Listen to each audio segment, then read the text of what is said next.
Hello everyone, and welcome back, or I guess I should say welcome to the Shiny Hunt for Shiny Mimikyu. Didn't mean to click that. But yes, so for our Halloween special, we are going to be starting a new Shiny Hunt series, all about getting Shiny Mimikyu. And the main reason for... Turn that Pokemon in your box, rocks with before I know it. The main reason why we're doing this is specifically because I want to get the Alola Champion ribbon on my... I want to get the Alola Champion ribbon on the Mimikyu. Now, we've had a fairly good track record with our Shiny Hunts in Alola before. 30 eggs for Shiny Grubbin. But, prior, I had, from this box, 26... because I actually shipped around a lot of these boxes, all the way up to box 31. So from here to here, all of these were full of the Minior that I had to release. Because we were doing a Masuda hunt for Shiny Minior several months ago. That is semi-still on hiatus. And we are going to be resuming that at some point. Dorg. And that's the thing. This was actually my playthrough team. Actually, no. No, not Minior. Right, that's not the right Minior. This was actually my playthrough team for when I did Alola the first time. I forget what the other Pokemon on the team was. Zenoir... No. Huh. I'll need to go figure out where that one was. But, right, I forgot to go grab the thing out. But yes. Hey, Braidstar, how you doing? There we go. So let's go pick up our Masuda eggs for, not Rotom, for Mimikyu. Hello, it is you, the only correct Raichu. But yes. And yes, oh right, the Mimikyu I used on my team is the one that's presently in the daycare. Right. Forgot about that. So yeah, we're gonna be that. So, this is one thing. The use of this egg collecting system reminded me why I hated this system and why I prefer the new system. I vastly prefer the new system. See, we can go use some Roto Hatches. These increase the speed of egg hatching. So that's going to be the vibe. But yeah, it's going to be good. It's going to be glorious. It's going to be great, glorious, and wonderful. But how is everybody doing today? And if you haven't done so already, please don't forget to leave a like and subscribe for more. And of course, share this out to your friends so they know what we do here. But how you doing, Midnight? How you doing, Kayla? How you doing, Ash, King Berserk? It's all mods. It's mod central right here. Yeah, it's a little faster in... it's a little bit faster in Sword and Shield to gather the eggs, just because the way the controller is shaped. It's a little more comfortable to use that. So... I gotta adjust back to the DS control scheme, which... And yes, this is actual physical console with a capture card. So yes, this is an actual DS. This is not an emulator. Because we don't believe in emulators here. We believe in actual physical hard consoles. I can't stay super long because I'm with the family today, but drop in everyone happy spooky day. Exactly. It is indeed happy spooky day. Okay, how long is actually the... Does Mimikyu have a very long hatch cycle? It probably does. Yeah, Mimikyu's got a... And yes, those are all Love Ball Mimikyu. Because the Mimikyu I caught on my team, Peekaboo, was, I specifically caught it in a Love Ball. Not easy, but... Because you only get one of those freaking things in the entire game. And I had to basically reset and re-encounter another Mimikyu every freaking time. Mystery where the egg is from. Mimikyu. Mimikyu. I'm so used to the faster egg hatching that is the modern games, because Scarlet Violet cut the number of steps you need to hatch eggs in half for everything. So it massively sped up the egg hatch cycle. There we go, first eggs hatching. Also, probably turn on the capture replay buffer.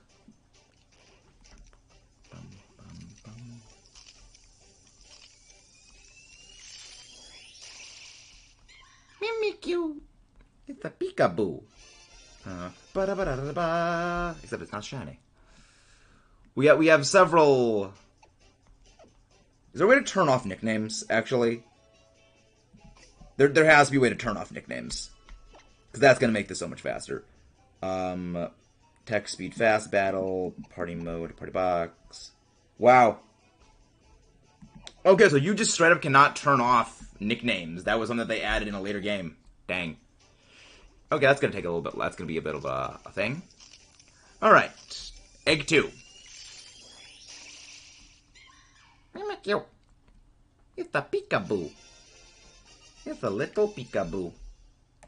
Let's go see how many steps it takes to hatch a Mimikyu egg. All right. Forehead hunt. All right. Yeah. 5,120, so slash that in half, then slash that in half again. So quarter of that is 1,000, about 300-ish? Okay, that's not terrible. But that's still actually a decent amount. It's not nearly as long as, like, something like the Magikarp hatches, which is just freaking blitzing.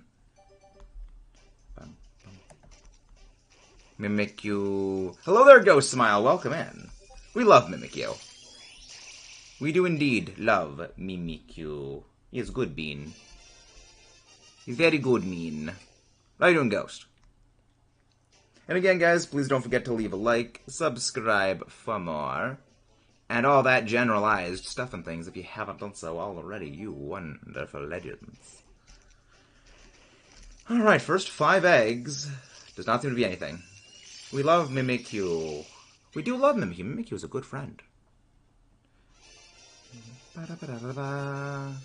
Good, good, good, good. Good thing. No, we're not nicknaming the Mimikyu.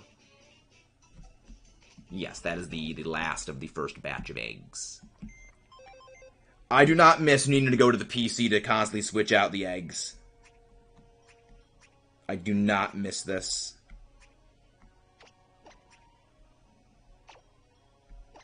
So what am I doing? Just move that en masse. Move that. Move that. Move that. Oh, right, you can't actually do that. Yeah, so that... Yeah, they hadn't realized it was a much better decision to move eggs... to move, like, your party that way. Again, they made gradual upgrades as time went on to the player systems of things. Yeah. Yeah, only mods can use command. Oh, wait, oh. No, it's Ash exclamation point. It's exclamation mark Ash, not Ash exclamation mark. They were just greeting Ash midnight. They weren't meaning to try to use a command. Slight confusion. Slight confusion. Yeah, we don't do exclamation mark Ash to promote the forehead queen. The actual forehead queen. Or dear friend Ash. I am not forehead queen. You are, Ash. You are. You are a dear friend. You are very much a dear friend. Do you deny this? I promoted her, banned me. Nah, we don't do that here. Nah. You thought I was forehead queen, but it was me, Dio. No. I mean, Dio does have a pretty massive forehead. Dio does indeed have a massive forehead. Surprising news, Egg was holding an egg. It's interesting to think. the Rotom powers basically morphed into the Sandwich powers in Scarlet Violet, thinking about it now. So this kind of goes into one thing that I've been mentioning for a while, and like one of the things I love about Pokemon is they will basically trial run various things in previous games. So things like the Phenomena encounters back in Black and White eventually became like the overworld visible Pokemon that we have in the modern games. So it's like they trial run these little tiny things that eventually become massive. Love it. Dio's on the top 10 on my top 10 list of biggest anime foreheads. Ooh. Even then, Ash, you can't escape the forehead potential. You can't escape the forehead power. Welcome to the Family Minute. You have now joined the band counter family. Family of the band countering. There we go. Egg is hatching. Freaking hack. Like 5 minutes to hatch a single egg in this game. Compare that to like 2 minutes to hatch an egg back in Scarlet Violet. It's night and day. It's so much difference between the older games and the modern one. They made massive QOL updates. Ojar the Kaiju Rider. Well, better Ojar than OJ. Help, help. Like Luigi, help, help. How you doing, Omar? Mimikyu. Ash held me captive because she wanted the Clefable to be angry at me. Ooh. Angry Clefable. Clefable the Furious. Clefable the Furious is honestly one of my favorite ones. Mimikyu does have a good cry. It's one of the few Pokemon cries that actually sounds like the Pokemon's name without it just being a person saying the Pokemon's name. Like, I love it. It's actually pretty top tier. It's very, very top tier. Glad you're doing well, Omar. Glad you're doing well. Swoosh. Hair swoosh. Yeah. The hair swoosh bothers me a little bit just because it sticks out. Because, like, I can see, like, again, the white background there just makes it stick out that much more. Cowlick. No, it's not a cowlick. I don't know what it's called. I don't know, because the thing is, I have to look at the recording window to see it, and I see it all the time, and it's just like, it won't go away. It looks so disorganized and so just not neat. Mimikyu. But yeah, so here's the thing. For us to hit odds on shiny hunting Mimikyu, we would need to hatch over 17 boxes of eggs to approach odds. So our shiny hunt of this thing is going to definitely be ongoing for a while. It's not going to be a very fast hunt. But you don't come here for the super speedy hunts. You come for the nonsense. You come for the shenaniganery. You come for the silliness. And most importantly, you come for the shenanigans. But yeah. Again, I do love that Mimikyu's cry is one of the things. See, Ash, you are a dear friend. You're a dear friend, Ash. That's why you love that Deerling command so much. I am not spoon-fed, but you are indeed the Giga Forehead. You are indeed the actual Giga Forehead. Hello there among us, how are you doing? Hope you are doing well. Surprising news, the Pokemon is holding an egg. It's dangerous to go alone. I offer this egg. I offer you an egg in these trying times. But yeah, it's a good. Also, as for the reasons I'm using Stoutland, Stoutland has a faster base movement speed than Tauros. Tauros goes faster when you run with it, but I would have to be using the B button in order to do that. And I don't want to put extra pressure on the B button, because I don't want to wear out these buttons too. That's one of the reasons why I'm using the touchscreen when it comes to getting through text boxes. I will only use the L button or the A button if it is absolutely essential. I don't want to wear out the buttons.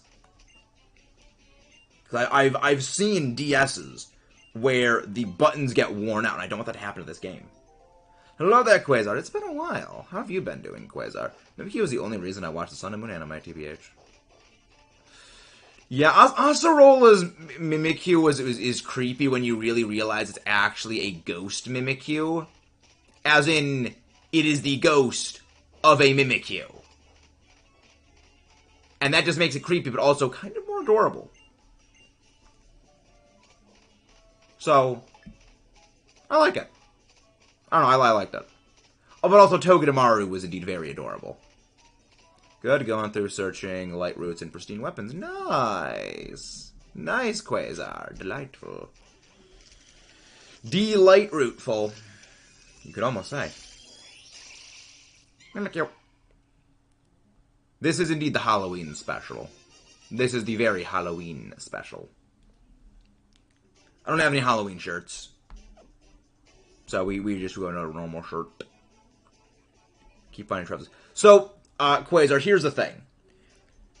You need to pick up the weapon from the pile thing, and then also break it, in order for the next Blood Moon, a new weapon or a different weapon to spawn in that place. So, you, also I believe certain, pristine weapon spots, I think that they only spawn a certain kind of weapon.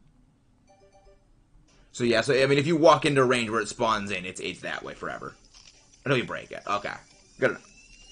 But yeah, going through that is a little bit of a time-consuming process. That's one of the reasons why any areas I find, like, a good weapon, I will pin mark that specific area, and then go back there again and again and again and again and again and again and again, and, like, farm the good stuff. But with how many spawns there are there, like, why is Scraggy liking evolution? The reason why is that almost everything in Unova evolves late. Well, almost everything in Unova evolves late relative to other Pokemon games, but in Unova itself, they generally evolve around, like, a similar level as to each other. So, it's only a late game evolution relative to everything else, because by comparison, if you just play the Unova games first, everything else has an early level of evolution compared to Unova. It's all frame of reference. Mimikyu. Mimikyu. It's so adorable. Mimikyu, very adorable. Mew and Hydreigon before the Elite Four. Ah, the times of grinding Hydreigon up into insanity. Respect. Honestly, that's just straight up respect right there. How's everyone doing? And again, guys, if you haven't done so, please don't forget to leave a like on the stream. If you haven't done so already. Let's go to the PC. I don't... Nope. One. No. So, Pokemon Bank doesn't actually have a mass release feature. So, you need to, by hand, manually release every single one of these. You know, that's my favorite Pokemon, so I'm thinking of it as being late. I love it. I also do not use glitches in TOTK. I mean, I don't use glitches in games to begin with. Except for in Black Ops 2, the staff one. But even then, you're supposed to put 4 staffs in 4 pedestals. It doesn't say you have to put the 4 different staffs in the 4 different pedestals. You can just put 1 staff in 1 pedestal and do that 4 times. So technically, you are doing the thing. Every single Gen 5, man. Hello, Grisver. So that means you will never have a Volcarona, Ash. How could you do that to Volcarona? How could you do that to Axew? How could you? How could you do that to Gigalith? I don't know. In fact, I think Pokemon games should be longer with E4 requires your Pokemon level 80 level 60 provide you enough content. The thing is, all that would do is just extend grinding time sans. That's kind of the one issue of having ridiculously high level stuff. It doesn't actually add more content. All it does is just add more grind time. Like, that you have, like, Red, who's in, like, the level 80s. But all that you're doing in the meantime is you're just rematching the Elite Four over and over and over and over and over and over and over again to grind up to level 80 just to go fight him. When the Elite Four is, like, level 70s.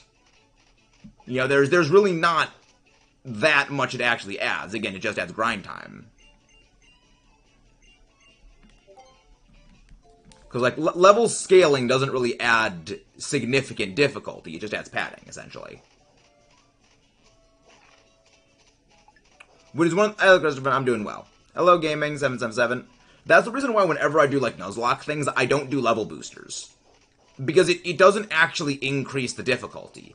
All it does is just increase grind time, which, you know, in a Nuzlocke, especially a live series, no one really wants to watch grind time.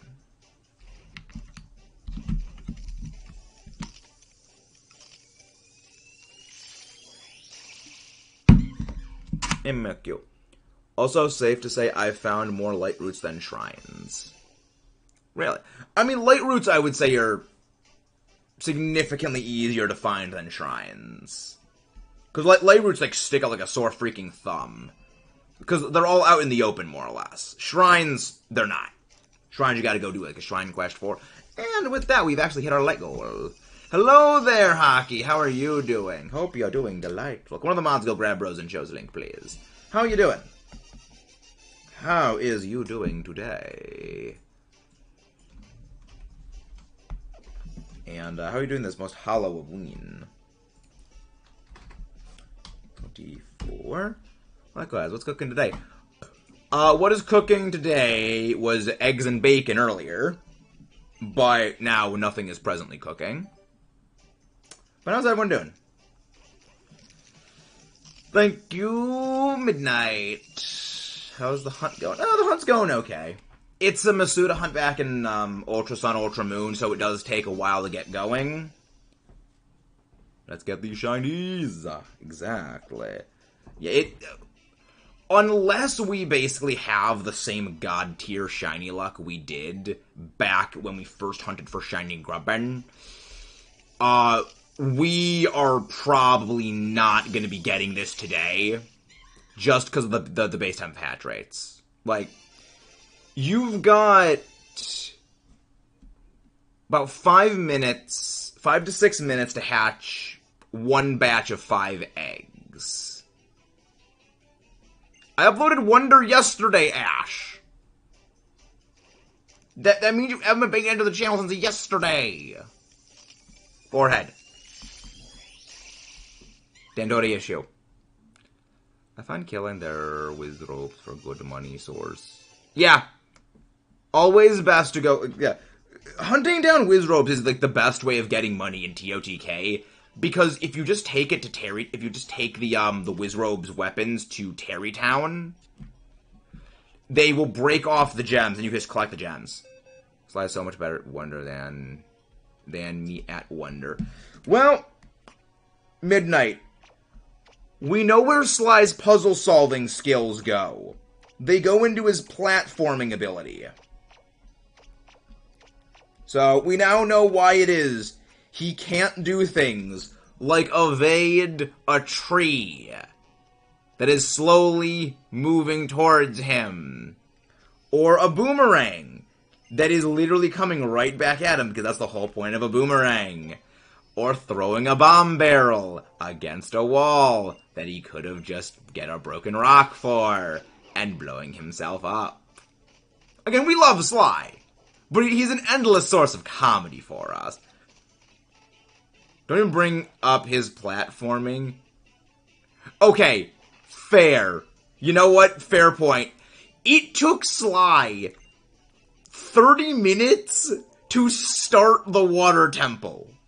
I cleared the water temple in TOTK in 15 minutes. I could have beaten the water temple twice in the time it took him to start it.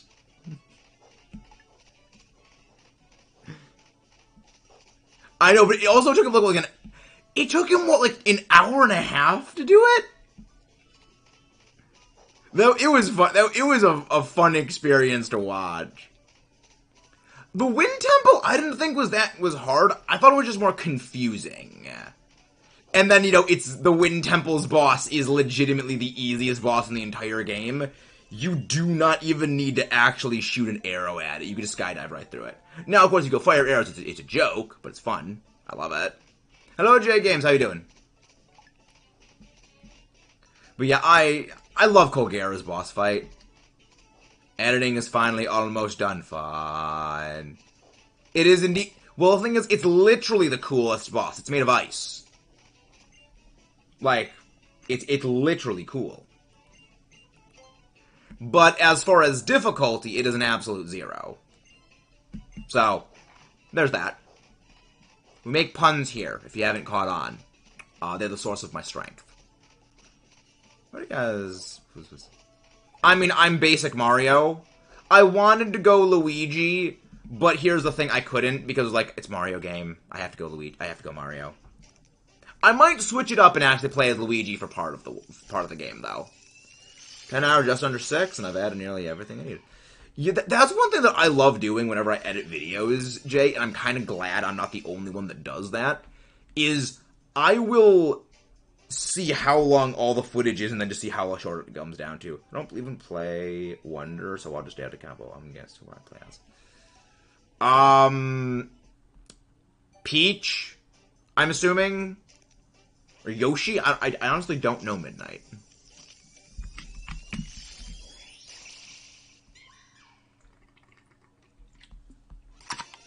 I do not know. Because you can't play as the Boos. Play as Blue Toad. I don't know Midnight. I honestly... She's Princess Toadstool, okay? She's Prince of the Mushrooms, okay? You love mushrooms, okay? It was a logical guess. Favorite temple. Ooh. Fire Temple. I mean, I love my Gorons. Like, I love the rock for brains. The Gorons are my people. They are literally my people. They are the rock people. I love them. And again, guys, if you haven't done so already, please do not forget to leave a like and subscribe for more. Lightning. Oh, yeah, the Lightning Temple was interesting. It was an interesting temple. I love mushrooms, so I play as the mushroom. Favorite color. Oh yeah. Your favorite color is blue. I'm blue. But where is the shiny Mimikyu? I've also noticed the yellow on the Mimikyu is much brighter on the recording screen than it is in the actual game itself. It's more pronounced. But it's okay. It was cool. The boss was actually challenging. I would not say challenging is what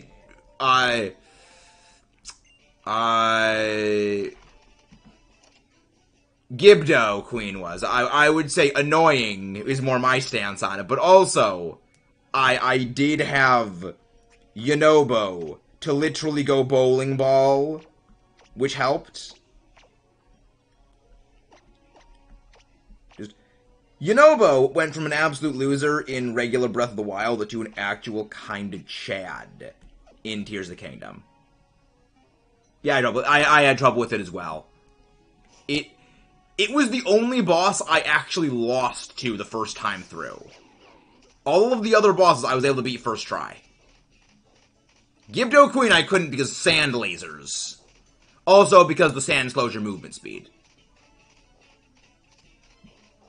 The funniest thing is that when you do the rematches in the depths, the Gibdo Queen material you get to fuse onto your weapons is the absolute worst of all the weapon, like, fusion things you can get.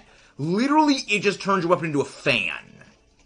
As opposed to You know, the freaking hammer you get from Marbled Goma. You get nothing from Muktarok. You get a lot of Octorok parts, which are actually really helpful for fusing. Not fusing. Well, you get eyeballs, which are like good for homing arrows. But you also get a lot of like things that are important for upgrading your gear. And then, you know, with Colgera, you get a really, really, really powerful like scythe to fuse onto your stuff. Gibdo Queen. Oh, it blows air. It blows air at things. Yes, the sand lasers. The sand lasers and the fact that the sand is coarse, rough, irritating, gets everywhere, and slows you down.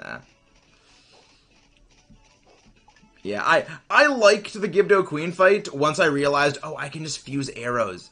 I can just fuse stuff like Choo Choo Jelly onto the arrows and shoot the Gibdo Queen with that. Just long-range sniper tricks. It's sniping time. It's snippy snip times. I had Pristine Giant Boomerang plus Colgera Jaw. Fun. That's fun right there. So, one thing you can do is Giant Boomerang. You can fuse the Ice Keese eyeball onto it, and it's literally a homing boomerang that will freeze enemies and will always return to you. Like, Ice Keese eyeball is freaking broken on the boomerang. It is a heat-seeking rotary boomerang missile of death, and I love that freaking thing. It's hilarious. But Colgera Boomerang is indeed multi-hit. That is a true statement. The fusion stuff you can do in Tears of the Kingdom is just honestly hilarious. I love it. It's absolutely great. Though I do find it funny that realistically there's only 2 runes you ever use in that entire game. It's Ultra Hand and Fuse. Like, 95% of the game, you're just using Ultra Hand and you're just using Fuse. And even then, I'd say a solid 75% of the time you're just using Ultra Hand. Ultra Hand 2 OP, please don't nerf. Cause, like, Ascend is kind of cool. I'm doing well, Seth. I'm doing very, very, very, very, very, very, very, very, very, very, very well. I'm doing okay. We just vibing. We vibing as we looking for Mimikyu. Alright, I think this might be egg number 30. This was the egg we got shiny grubbing on with our first ever shiny hunt. Let's see if we get it. We do not. Pristine Gerudo Scimitar. If you get the Scimitar of the 7, it's even more powerful. Like, Scimitar of the 7, Silver Lionel Saberhorn. It's just the most powerful thing in existence. I freaking love it. It's just freaking too strong. Fusion makes it too OP. Please, no nerf. I love it. Let's get our little egg. Yeah, fusing makes it so OP. Wait, no, I'm not doing it. I'm not going to take anything back. Do not want to take anything back. I'll be back. Alright, let's get going. Yeah, let's save. Let's just save just for the shenanigans. Everything's all good.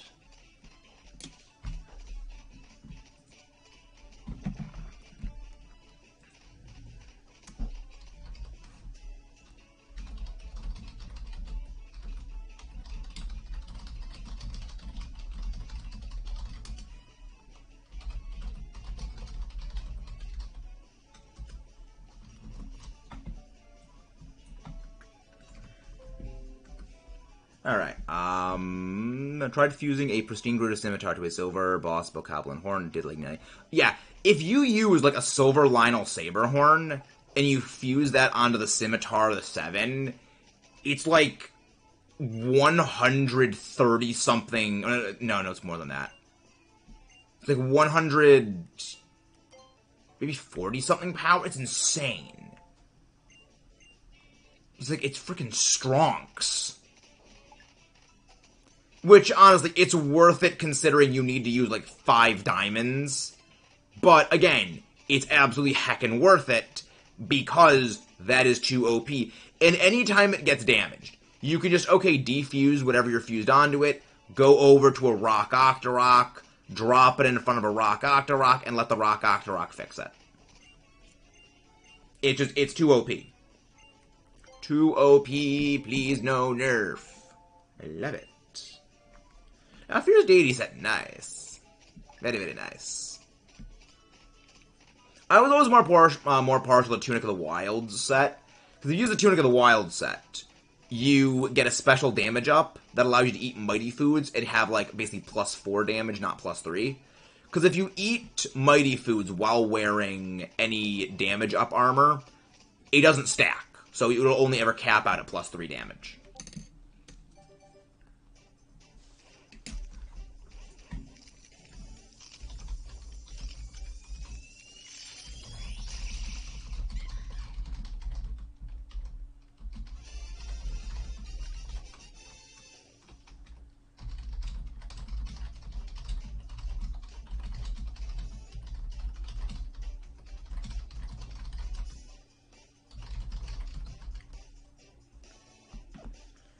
Fierce State Armor makes weak weapons do so much. Yes.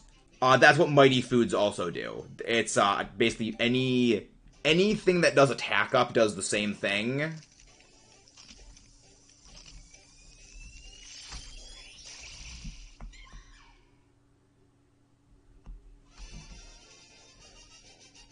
Fierce DRS. Does so much more damage. Yes, the same thing as the Barbarian armor. You don't have to waste food to get the armor. Yes, that is true. But it is like the functional same thing. That's one of the reasons why I use the Tunic of the Wilds. Because if you use the Tunic of the Wilds, you can get basically +4. You can kind of cheat the system in a way. Because I mean, it's a special damage up that you get from the Tunic of the Wilds set that stacks specifically with the Mighty Foods. But you only get that from the Link sets. And I love it. Rock Octos can't repair champions. Wait, what? No. No, you had to tell me they can't fix champion weapons. I'm so sad. I mean, that would be too OP. Also, Pristine Zora Spear is bonkers. Oh yeah, Zora weapons are broken. Like, Sidon's ability, I would say, is by far the weakest naturally. But then we look, oh, you can use that with the Zora weapons. And then it just becomes way insane. Hello, our dear friend, the Forehead Queen. Hi, Ash. Our dear friend. Dear friend.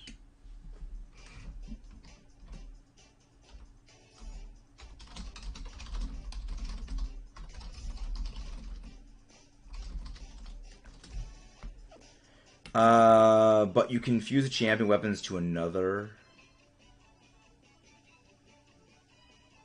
Wait. Mudkip, you're explaining. I don't track. I don't track. You need to explain.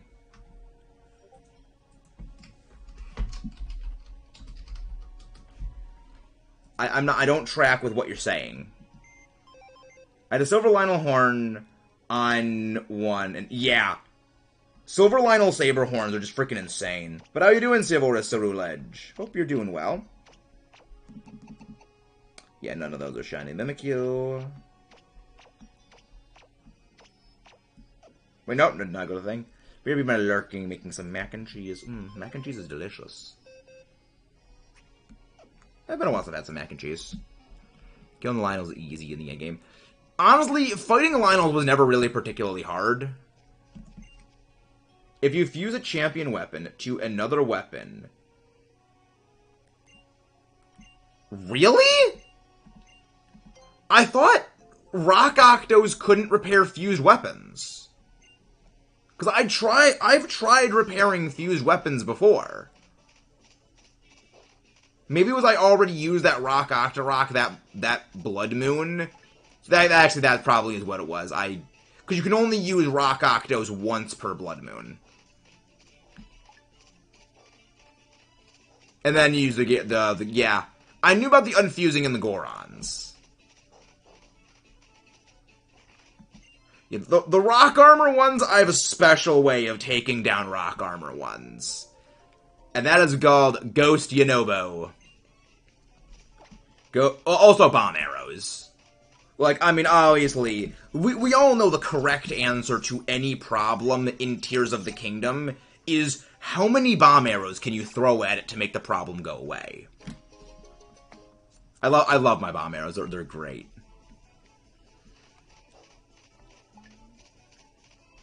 But yeah, that's actually one of the reasons I always keep on hand several hammer weapons. Ayo, Dwayne The Rock Johnson armor in TOTK? No way. Exactly. Dwayne the Reggie Rock. I don't have Yunobo because when you're riding a device, he does bowling thing. Ah! Hey, meta, they add Shiny Ho-Oh as a terror raid. You gonna Shiny Hunt it? I have a feeling I know how they're gonna... I'm not gonna Shiny Hunt for Ho. We already have it. Chicken Man. God, the stage powers suck ass compared to this. I agree, Mudkip. The champion powers were so much better, I will say. But that's honestly the reason why I think the Sage powers are the way they are. The champion powers were freaking broken. Like, the only offensive champion power that is actually practical, the Sage power that was actually practical, is, I would say, Riju. Like, and that's just because, like, the Lightning Strike is insane. But Yunobo is way too strong. Again, they nerfed them because you literally have the 5 different Ghost Sages all fighting with you at the same time. It's literally a freaking 6v1 in the game. You're too OP. Lion's power is absolute. Yep. I mean, Mifa's power was just OP as heck. Oh, Roost, that's not nostalgia. That's not nostalgia, that's freaking trauma is what that is. Yeah, I mean, Urbosa's was just so good. Urbosa's was just beyond broken. Hello there, Wolfolk. One of the mods go grab Wolfo's link, please. How are you doing? Riju's is worse. Traumatic nostalgia. Actually, Minoru is kind of good. Nah, not as good as Riju's. I mean, like, Riju's is by far the best of all the powers is all the best of the Sage powers. It's by far the best. But that's not saying a whole lot.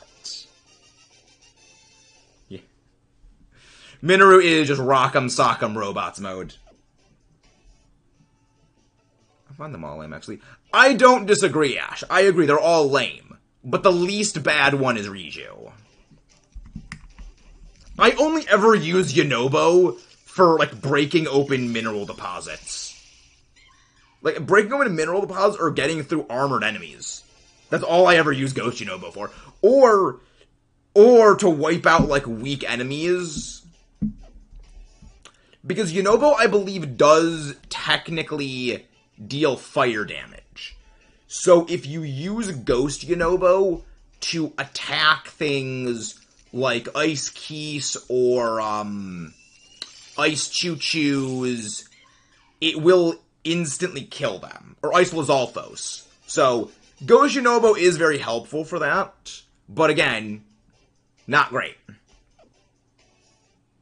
I use him only during Marbled Goma. He is very helpful in the Marbled Goma rematches. He is very, very helpful for that. Again, he's good for breaking rocks. Thank you, Forehead.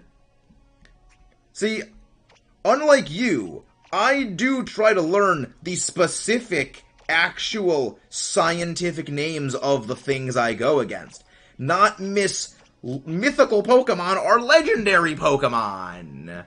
If Zora weapons didn't do absolute crap damage when moist, Sidon would be useless. mythicals or legendaries, despite not being the case, then you consider that, then you are wrong. Then you are simply incorrect. Gloom hands. Oh, no. Gloom hands are Gloom hands become not scary until you get bomb arrows. When you get bomb arrows, the grabby hands become a joke. I freely admit I call that thing Fampi just because I don't care to learn its name. Yeah. Once you get bomb flowers and bomb arrows, Gloom hands become a non-issue. Now, what comes out after you blow up the Gloom hands, that's terrifying. Mythical Pokemon have a different base set total. They gave me a better. Yes. Yeah, mythical Pokemon were always their own separate classification of Pokemon. A lot like how Paradoxes and Ultra Beasts are not legendaries, mythicals were never legendaries. It's just because translation issues. Well, and by translation issues, I mean the English localizations were lazy. They are not legendaries, you forehead. Remember stunning a Gloom hand with the Sparkle Fruit. Dazzle Fruit. Yeah, Dazzle Fruit stuns all enemies, I believe, other than Phantom Ganons. When somebody will randomize, I go legendaries and I'll be Jirachi. Yeah, you know why? Because the person who randomizes them isn't actually following the exact thing. Even if everyone calls them legendaries, they're still wrong. If you're calling legendary, you're calling it wrong. It's like calling a bird a bat. And also like calling a dolphin a fish. Hey, forehead. You want me to go grab the official translations of mythicals? You want me to go grab the official ruling on it? I don't bother to designate legend and mythicals. I'm lazy. See, at least you admit it, Midnight. At least you freely admit it's laziness. I can at least respect that. I respect the honesty. Yeah, both get easy if you got certain items. I mean, with Guardians, it was fun to just, like, chop off the legs of the Guardians.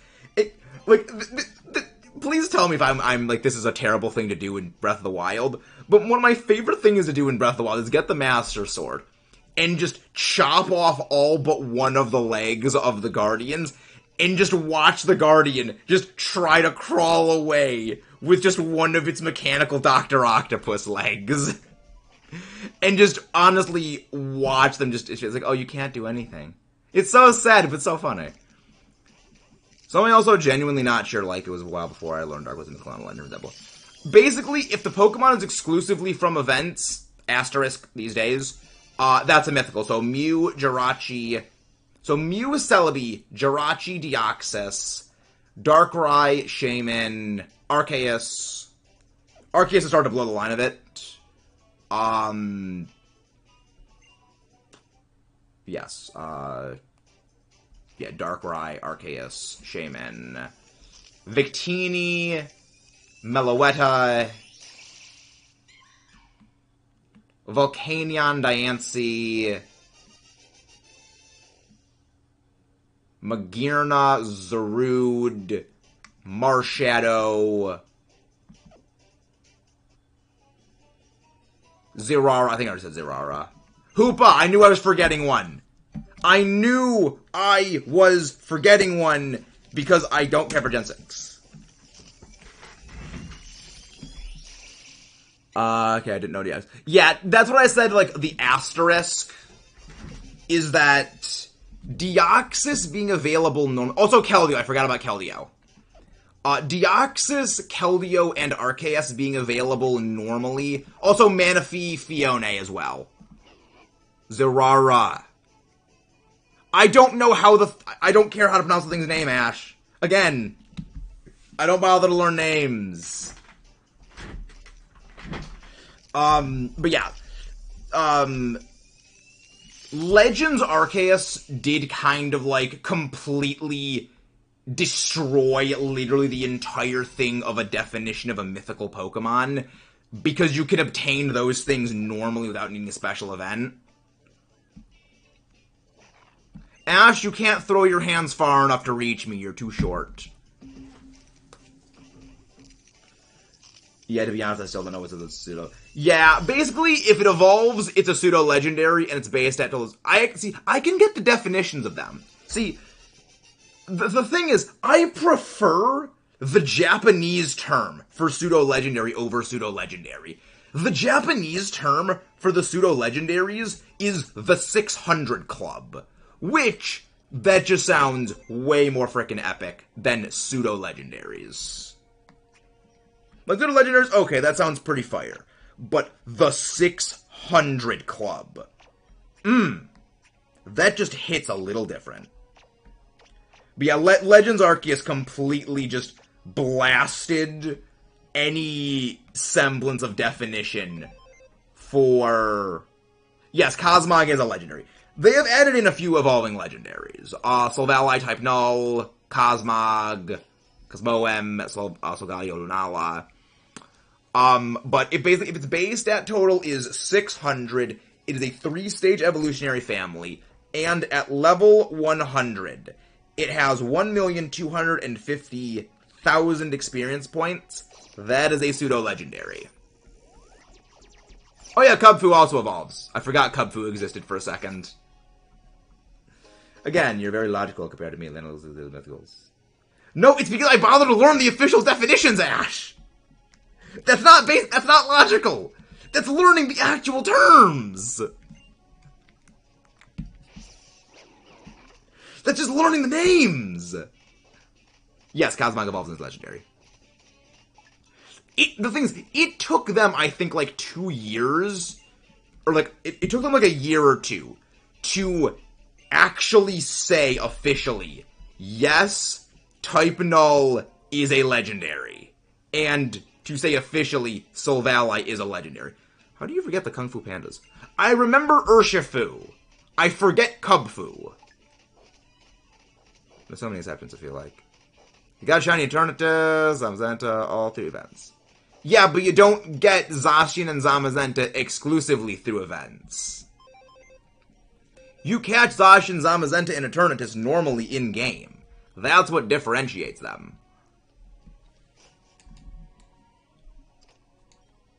There's so many exceptions, I feel like. What do you mean with exceptions? Remember, there is, what, I think like 76? I think there's like 76 legendaries at this point. And out of all 76 of them, you have 1, 2, 3, 4 that evolve.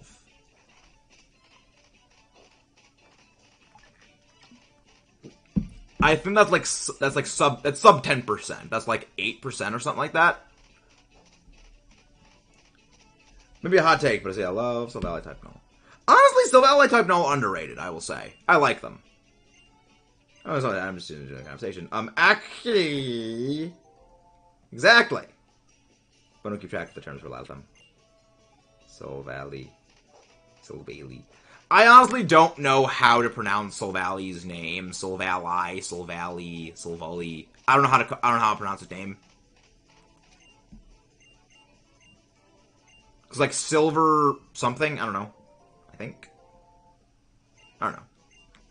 It's weird. Maybe not take, but I like them. Besides, I got a Pokemon. Now on the side, yeah. Solvalii. Also known as Type Null with Helmet. I like Type Null. Like, it's a really interesting idea for a thing. Also, Eviolite Type Null is really heckin' strongs. Eviolite Type Null, Flame Charge. Yeah, it doesn't get multi-attack, but it's bulky. Yeah, I know I'm bad at spelling, at least typos, unlike other people. Ash. I mean, Ash at least acknowledges her typos. Except in DMs, where she yells at me anytime I point them out. Also known as Type Null. Well, I mean, Type Null and Solvalii are technically 2 separate things. But I do like Hey, she acknowledged them. She doesn't acknowledge them. She screams at me for pointing them out. That's not acknowledging them.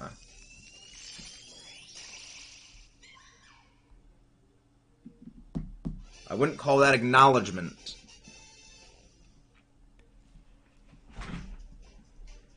Mimikyu. Typos. No, fair enough, she does acknowledge them. Fair enough. So yes, you have people on your side here. It's not the whole chat versus you.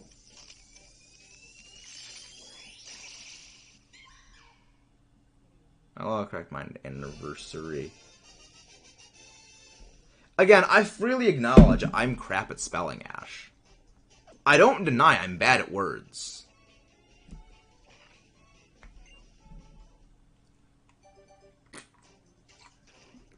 So I typed that out when I was, like, at night. And I was, like, tired. I just wanted to go to sleep. Sorry, not getting on Ash's side. I'm not getting on Ash's bad side. Honestly, fair enough, Quasar. It's the smart decision, I will say. I already know that bridge has long since been burnt, so there's just no point in actually trying anymore. Wrong. You know how to spell and just didn't fix it. Yeah! Because I was tired when I typed it out the first time, and I just didn't bother going back to correcting it. Remember, I posted that thing like a week before it actually happened. The entire time, I just simply did not care to go back and correct it. Forehead. Our dear friend, the forehead. 2, 3, 4.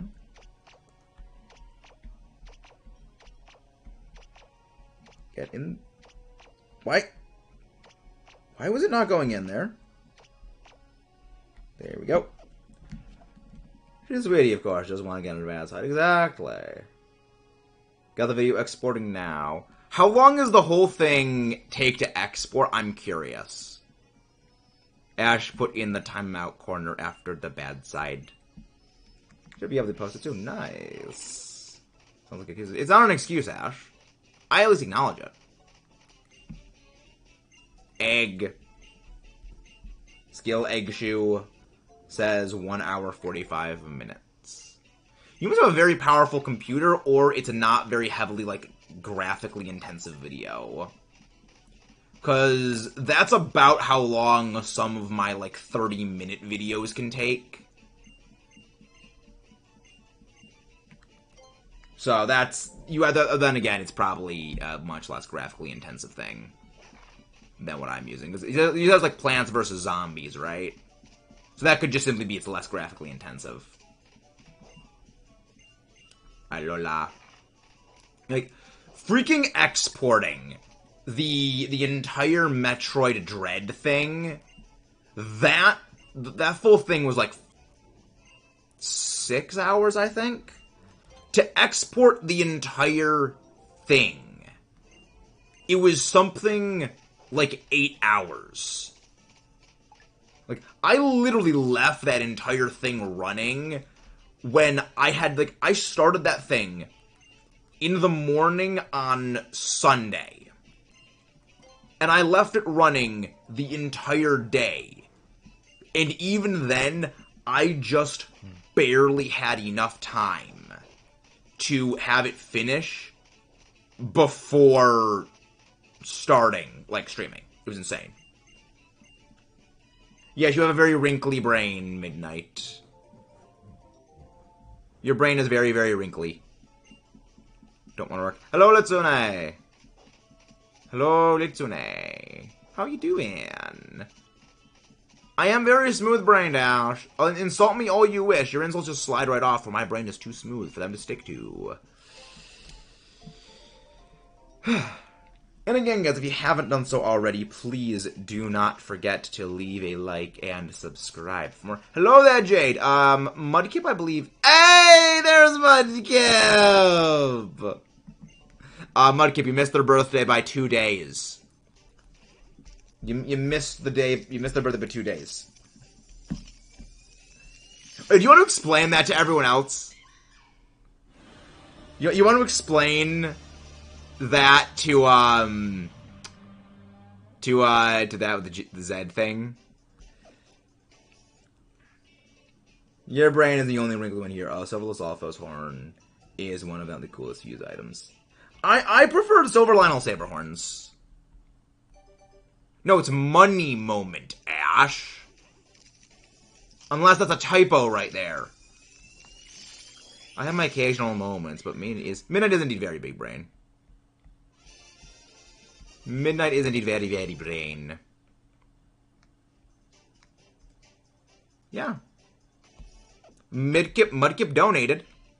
It's money moment. Exactly, Shiny Furret. It is Mimikyu hunting time. We are trying for shiny Mimikyu. We are trying for shiny Mimikyu. The goodest little puppet of doom. And potentially an all-star top-tier pick. And Pokemon Tournament started, so I can't stay long. Bye-bye. Thank you very much. Starting to make hot chocolate. Ooh, hot chocolate's good. They create an army of ghosts, the ultimate war general.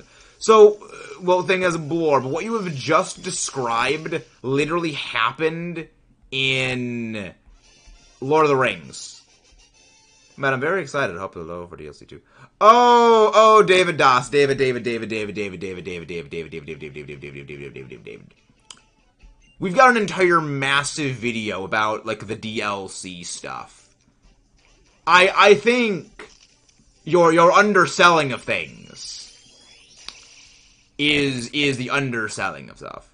I would recommend go resting your head, Greninja. I'd recommend give this money to keep. I'd recommend if your head hurts, lay down for a bit. And like just lay down for a little bit and close your eyes. Because that generally helps me whenever my head hurts. More money. Your water does also help. Alright, waiting for the thing to pop up because I don't want this to get shiny. I got to go. So, that's not good. That is not good. Midnight is indeed good friend. Midnight is very good friend. Matter right now, my expectations are low. So right now, expectations fair enough. Fair enough. All right, we hashed all of the egg. I hit my trombone. Wait, I didn't mean for this to turn into a compliment, Midnight, chat. Midnight, that's just how things are. There it is. There's the thing. Midnight. Do you... Midnight. It's literally just like Ash denying when we call her a dear friend. Are you denying factual statements? Why must you deny factual statements, Midnight? Why do you deny factual statements? They're factual statements.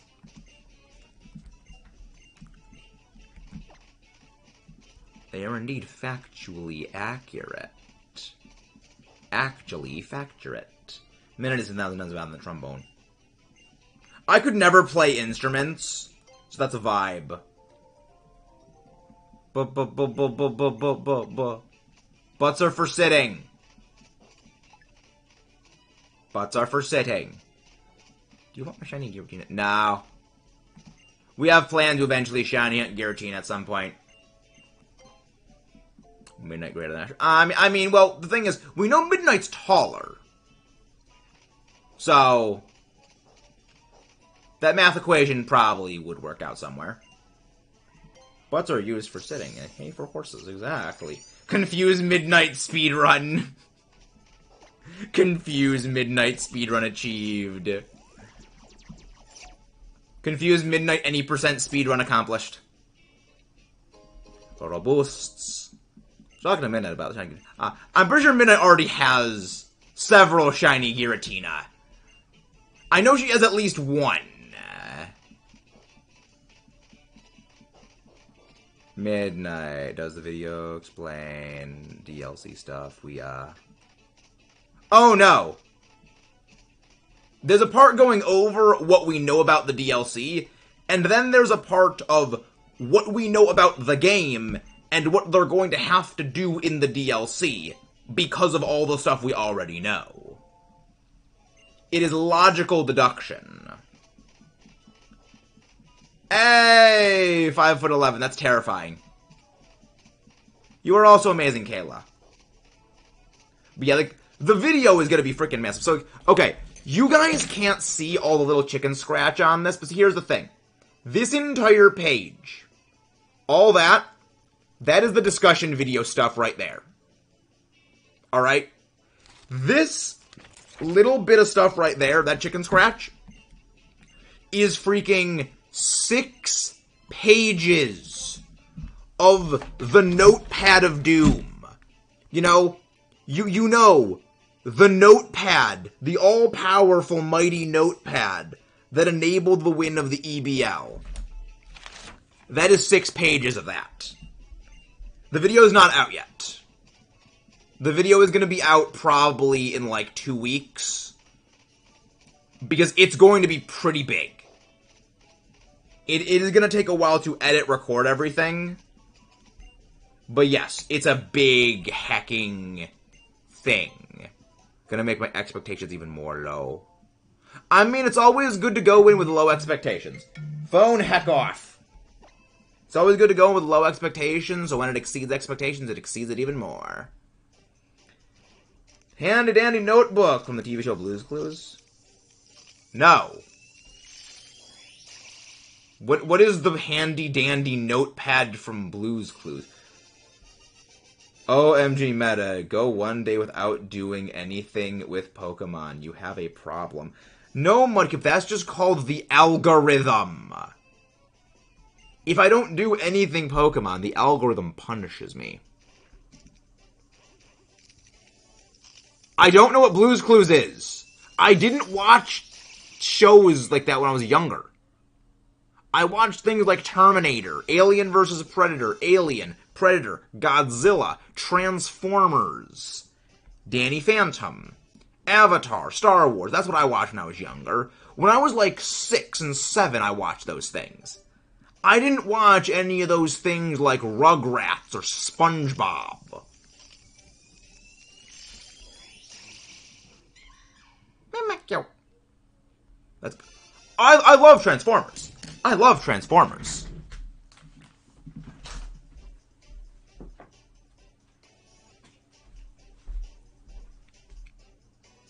Have you never seen the Optimus Prime shirt?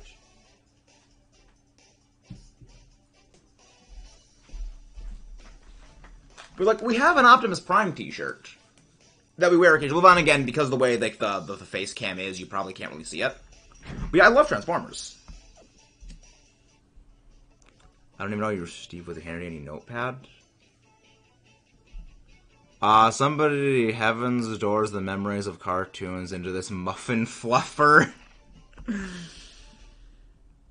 I mean, that would be handy. There's something wrong with you, Meta. But respect the fact that you're a Danny Phantom Transformers fan. Oh, Seth, there's many things wrong with me. We know this to be true. We know this to be a definitive factual statement. Meta, do you remember the movie where everyone died? No. Oh, you mean the 80s.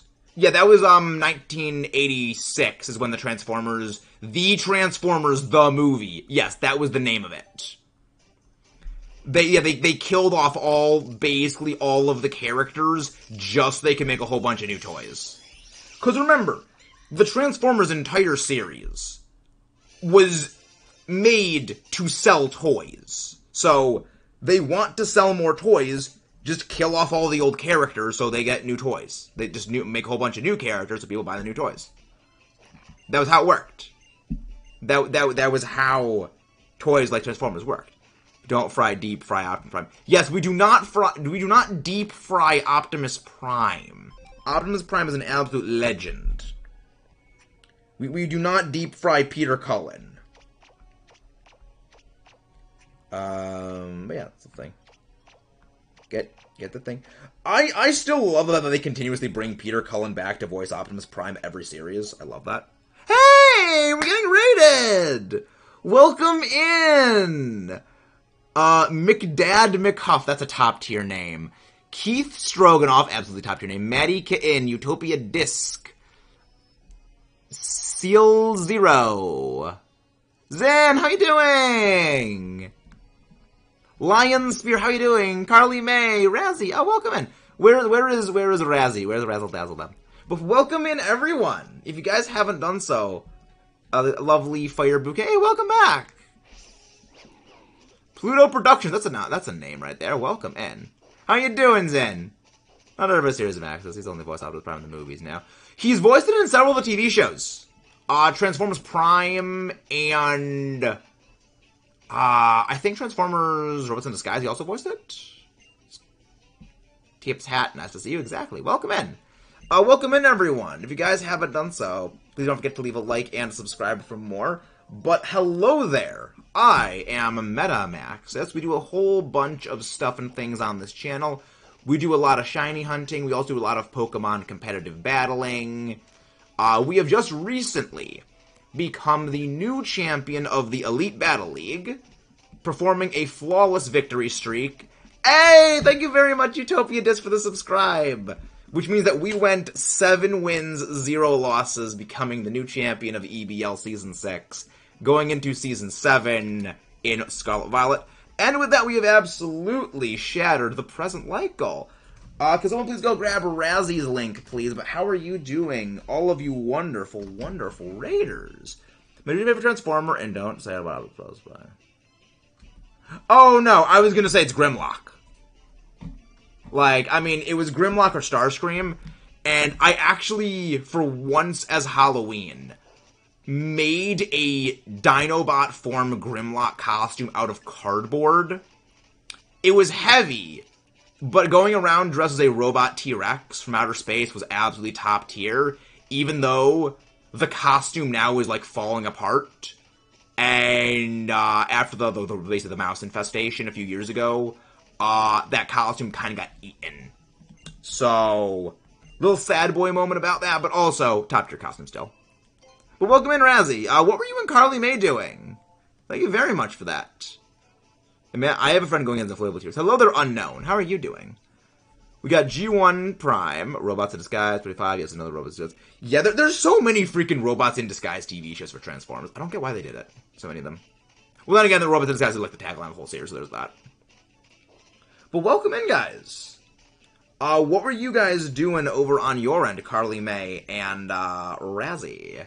So I was just talking about Transformers for a second, because I love Transformers. But that I'm doing very well, even better with you guys. Awesome here. Matter we only need new likes for the goal. Yeah. I gotta say the favorite man, Beast Wars, Megatron, favorite Transformer. Nice. We oh, the A's not hatched yet. Optimistic cringe moment.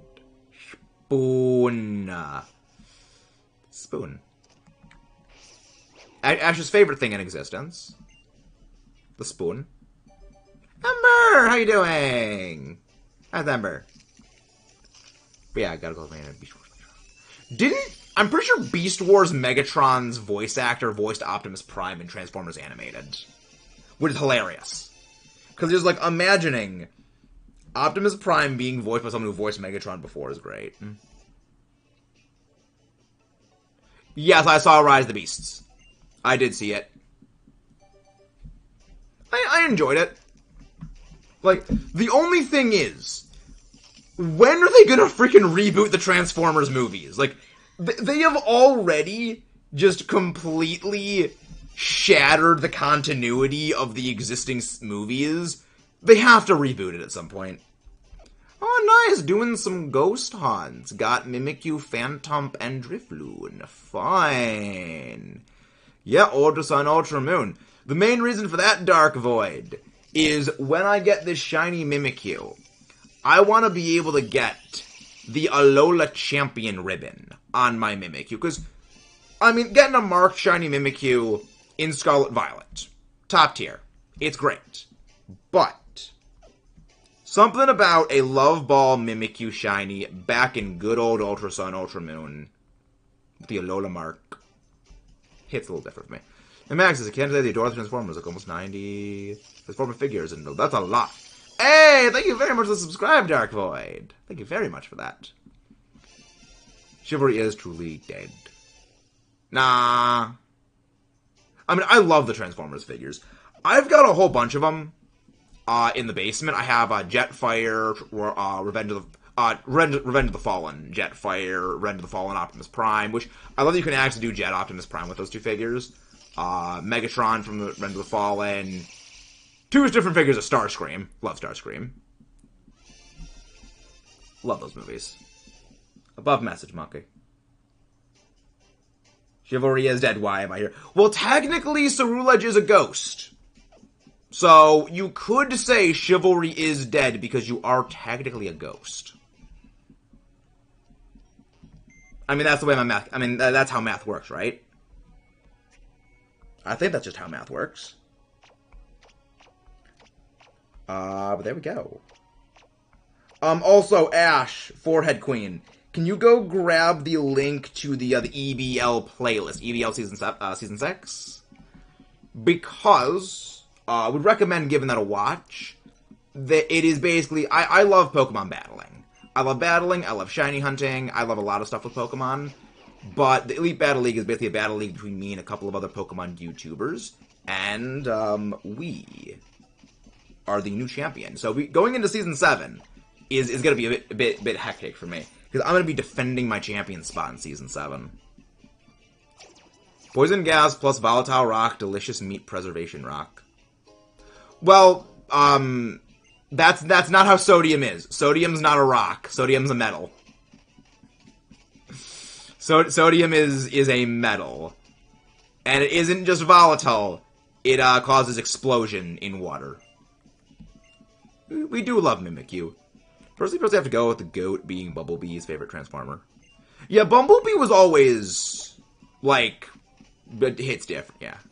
Metals and rocks are not the same thing. Remember, Blorb. I am a trained rockologist. I am literally, by academics, a geologist. Rocks are kind of my thing.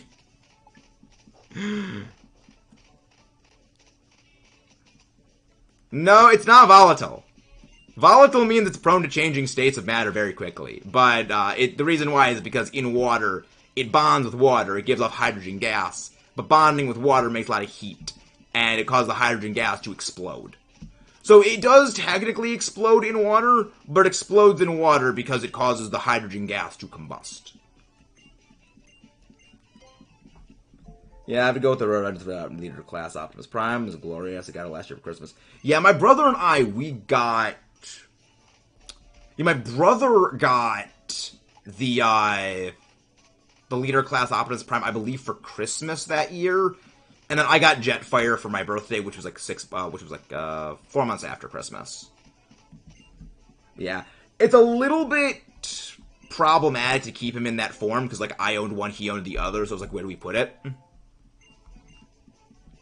Vitamin Series was my favorite mainline game, but really Small Fry. I enjoyed Alola. I only played Ultra Sun and Ultra Moon. I never played Base Sun and Moon.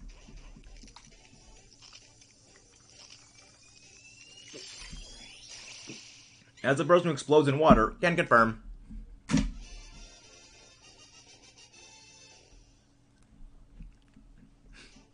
Can confirm. That's not good. That sounds very dangerous. But again, guys, if you haven't done so already, please don't forget to leave a like and subscribe for more. But thank you, everyone, you wonderful people. But yeah. Well, Meta, I bet you have eaten more rocks than you. So, rocks are my thing. Interesting. Person who likes bonfires likes bonfires. Person who likes a thing likes a thing.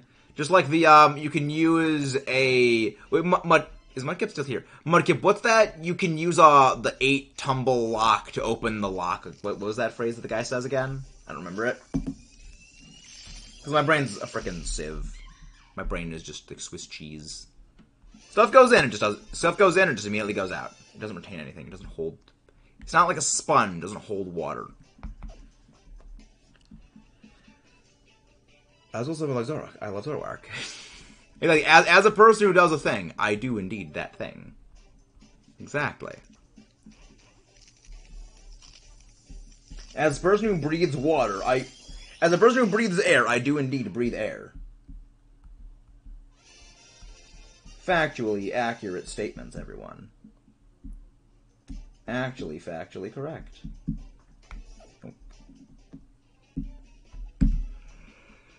Alright, let's get some egg. So yeah, we've gone through, I think, what, like 2 boxes of eggs already? So, okay, let's do some quick little math. You're telling me you breathe water. I mean, you can breathe water once, then you die.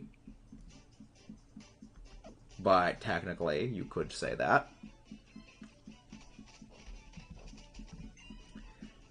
Surprising news, it's an egg! It is egg. Egg. Open the door. So let's see how many eggs we've actually hatched so far in this time period. Alright, so we've gotten...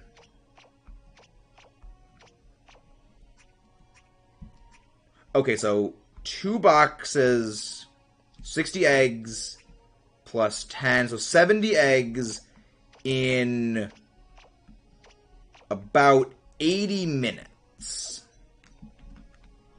Okay. So we're averaging a little over a minute per egg. So for 500 eggs, that would be... So 5 hours is 300... 5 hours is 300, so 600 would be 10 hours. Knock off 60 minutes. That would be 9. Okay, so about what? Like, a little over 8 hours would take, all things considered? That's not bad. I mean, statistically speaking, that's if we hit it, if we get it around odds. So there's that case. Mush love.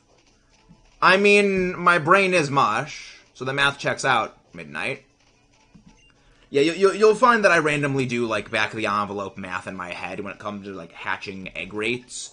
Because I like to figure out about how long, like, time-wise it mathematically should take. Just because I'm a freak when it comes to numbers. I need to... Everything must be orderly and analytical. There can be no randomness. And yet I've started shiny hunting. Literally the most RNG thing in all of existence. I know, I'm a walking contradiction. That's just how we do it. That's just how we do. Do you found weird rocks before? No. I have not found weird rocks before. I have not.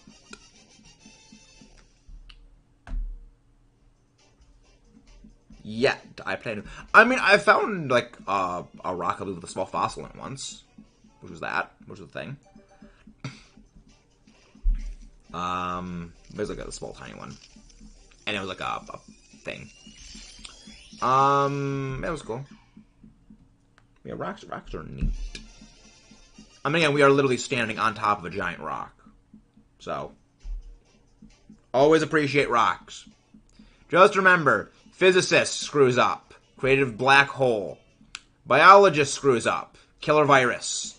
Geologist screws up. Rock on table is now rock on floor. Geologists can screw up and nothing bad happens. Can't say the same thing about other scientists. Can't say the same about other scientists. Mimikyu. I do like how Mimikyu's cry is one of the few cries that Pokemon make that does genuinely sound like the Pokemon is saying its own name, but it's not like a person reading off a thing that is saying the Pokemon's name, like, you know, Mimikyu. It sounds like it's making a sound that is its name, not like how Eevee says eBay. I was like, that still kind of continuously unsettles me in some of, like, the older games, where Eevee sounds like it's saying eBay. It's like, it's a little creepy. Little unsettling. Do love Mimikyu. Fun fact, Mimikyu gets Woodhammer. Yeah.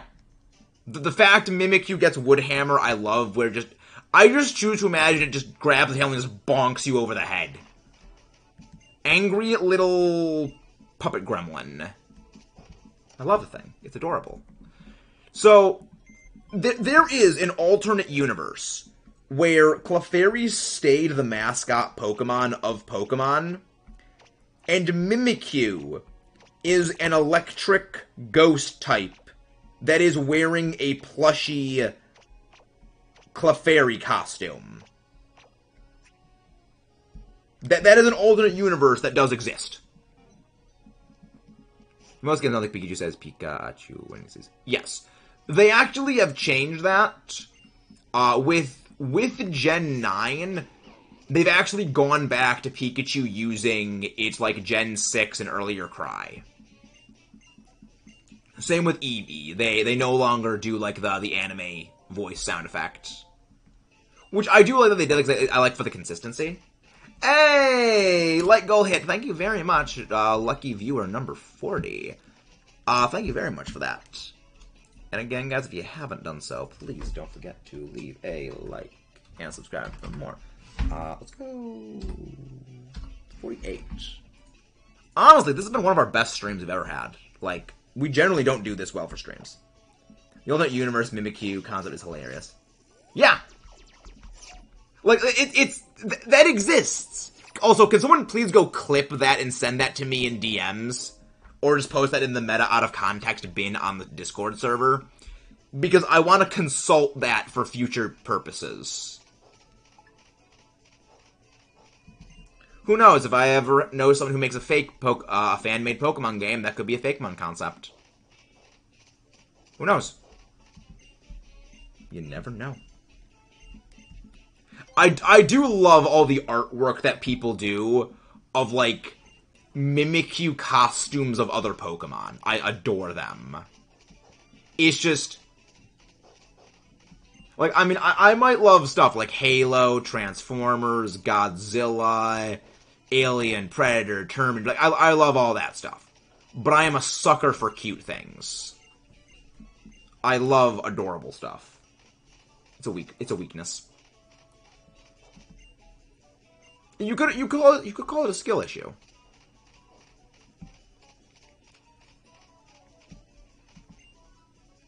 There we go, finally, another frickin' egg. We need more eggs. We require egg. Egg. But yeah, that was fun. That was indeed something fun. Oh yeah, at some point I need to go fight that trainer and knock them out. Because I have a fear that one of these days, when I'm doing a Masuda hunt in this game, because we were doing a Masuda hunt for Minior prior to this a few weeks ago, and I just never finished it. And I have this fear that I'm just going to end up battling that person and get absolutely just toasted, even though I know they're like level 15 and my Volcarona is level 70. But, you know, it's one of those, like, irrational little fear things. You never know. I'm a kill.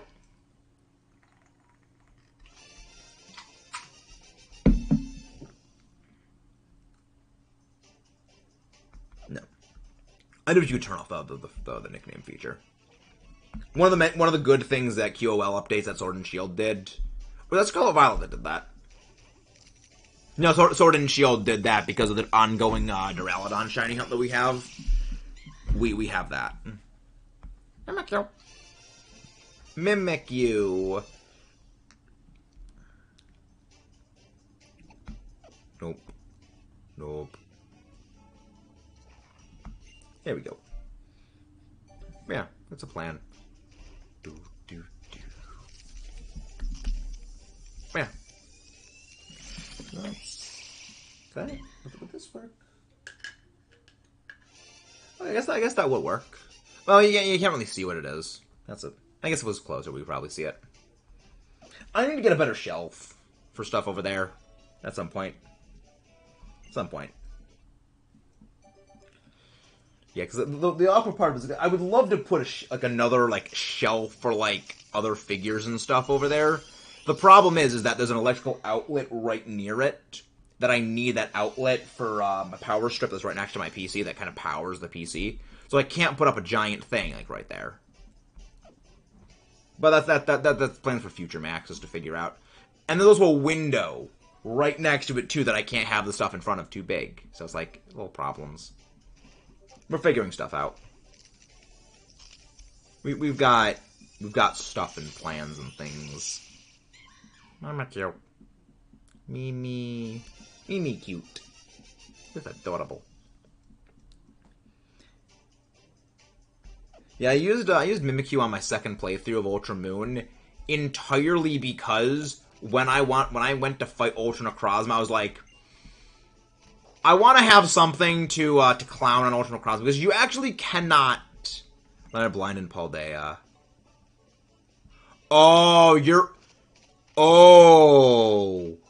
You're looking for the stakes without looking at a guide, Dark Void. I salute you. I tried doing that. And after, I think, what was it, 8 hours in total looking for all of them, and I still had about half of them left to do, it just freaking broke me. Massive respect for that one. So when you say you have them almost all done, do you mean you only have one legendary left to do? Or do you only have a single stake left to do?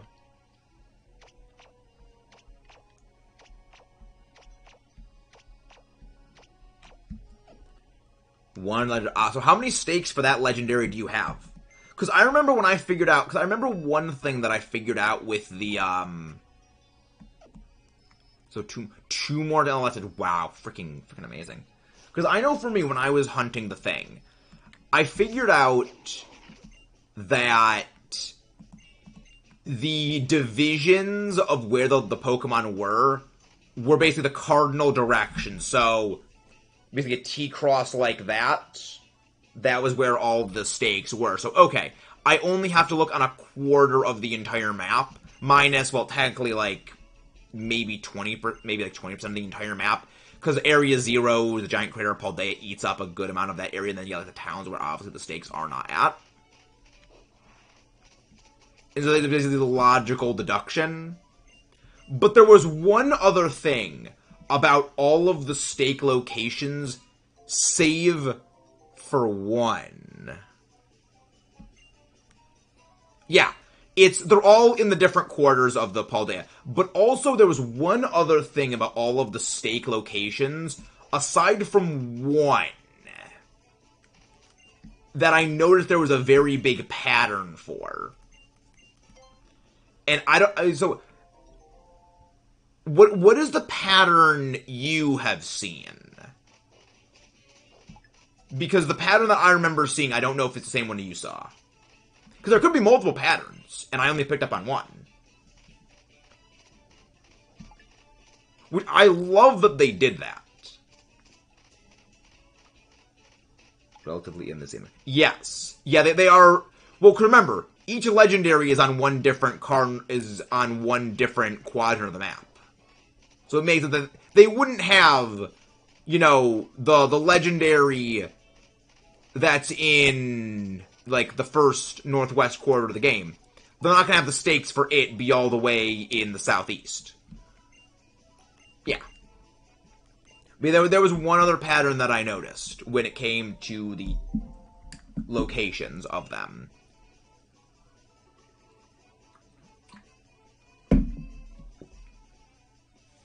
Once I got the second legendary, yeah. Yeah, once you get one legendary, you start seeing, okay, that's where these things were. that I know now where the location is. Like, if you can get 2 across from one another on the map, you have now just a perfect box in of where everything is. The general area you gotta search. But yeah, I like what they did with the stakes. I just think it was a bit overkill. Like, I think if there was, like, maybe 6 stakes for the legendaries, that would be okay. 8, I think, was a bit much. But, yeah. I like what they did with it. I'm also finding trainers I haven't smacked around yet. I love that in Scarlet Violet, you don't actually need to fight the NPCs. 100% the game like a BDSP. Got black card 5-star on my trainer card. Nice. I never actually did that, but I kind of debated wanting to go do that. Like, I do love the fact that in Scarlet Violet, they made it so you don't need to fight NPC trainers. You can literally just walk past them. I love that. That, even in, like, the gym, I don't think you have to fight them. Yeah, but I like the fact you could just... Yeah, exactly. Like, that, I think, is how you should do it. Like, it's the same way that I felt about HMs and HM moves, is that something like that, whether it exists or not, I feel should be optional. Because, on the one hand, like, that's the reason I love Black and White so much, is in Black and White, you need to use one HM, and you only need to use it one time throughout the entire game. And it is right at the start of the game to chop down the tree in front of the Dream Yard. Every other usage of HM throughout the game is just to make your life easier and pure convenience and exploration. You never need to use Surf that entire game. It is just for finding TMs, items on the floor, and just getting to other areas. I love it. Like, I mean, obviously, removing HMs, yes, you should have removed HMs a long time ago. They're annoying, clunky, and no one likes them. Because most of them, because most of the HMs are very weak moves. But then you get moves like Fly. Fly is a fairly decent move. And then you get ones like Surf, like Surf and Waterfall, which you still see Surf and Waterfall used competitively to this day, because those are freaking dang good moves. And then you've got HMs like Cut and Rock Smash, which are not good. That's what I like about Sword and Shield and Violet. It's not like Gen 1 through 4 we had to use them. Yeah. Get a Bike or Legendary depending. Yeah. And like that's the same way I feel. Because you've got the Ride Pokemon in, of course, Ultra and Ultra Moon. But the Ride Pokemon, you don't need to carry, oh, if I want to use Stoutland, I gotta carry Stoutland on me. No, it's just you call up the Pokemon Ride thing and it's fine.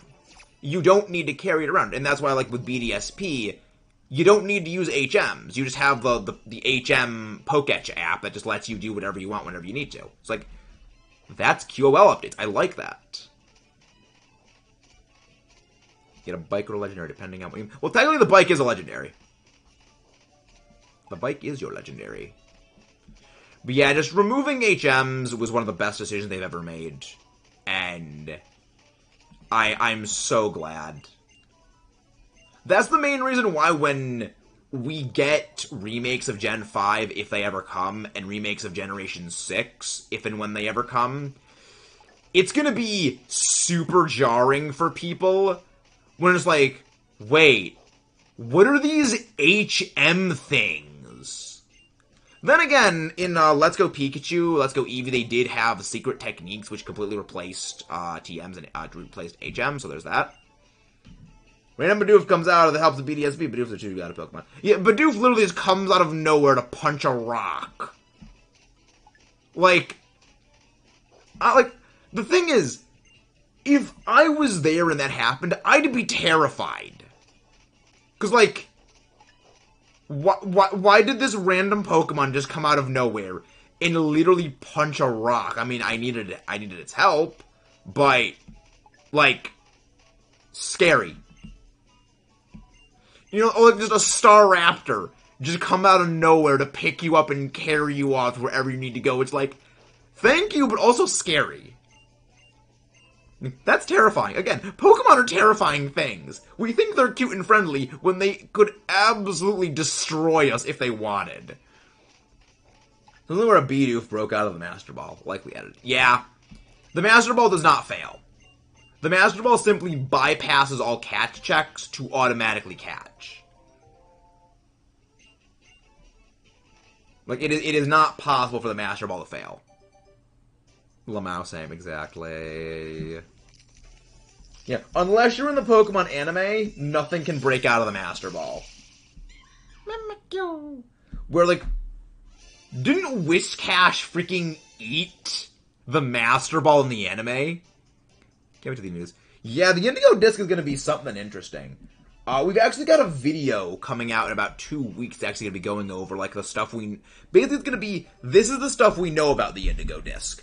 This is the stuff we know about the base form of the game that is not completed yet, that they still need to, like, resolve.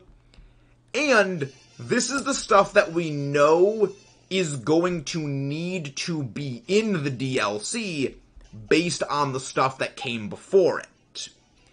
And then it's going to take all that, put that together, and start basically extrapolating, this is what the DLC is going to need to contain. And, like, that's the bare minimum. And that bare minimum is freaking massive.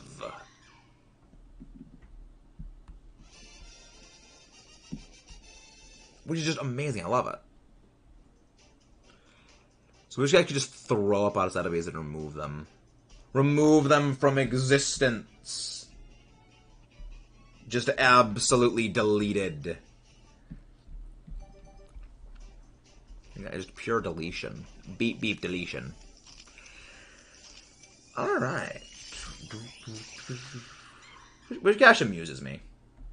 Yeah, depending on how stuff goes in the EBL next season for the draft, like, depending on if I can actually get some of the picks that I want, Whiscash is honestly on my team, like, select, like, so, for the EBL, it's a draft league, and whenever I do draft leagues, one thing that I do is I basically make, like, a list of, okay, these are, like, the fire types I want, these, like, the water types I want, you know, maybe, like, the, like, for, like, certain specific typings of, like, Pokemon that I know people are gonna be wanting, like, a fairy type.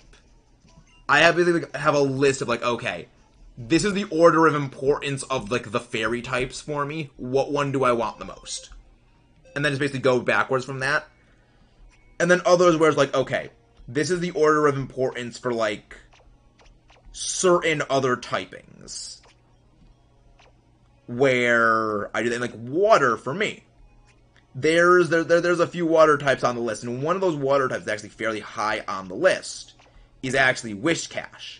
And you might think, why the freak Whiscash? Well, Whiscash gets a certain move. Whiscash gets Dragon Dance. Just fun mental image of Whiscash dancing.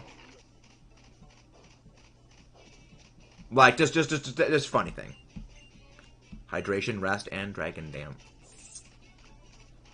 Well, yeah, but see, here's the thing. I'd need something to set up rain, and I would need Pelipper, Kyogre, or Politoed. And I'm probably not burning my restricted pick on it. But I also don't know if hydration just would outright prevent you from falling asleep with that. Not Whiscash hitting the gritty.